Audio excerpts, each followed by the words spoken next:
talaga, no? Sabi nang di ko nagnanapkin eh. Helicopter! Helicopter!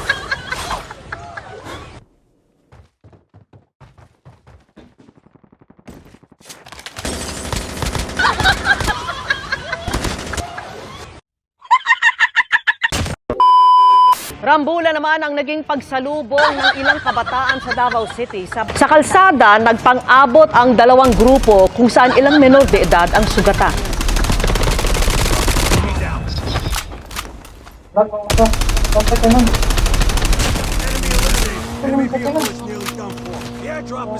Sa pera nyo.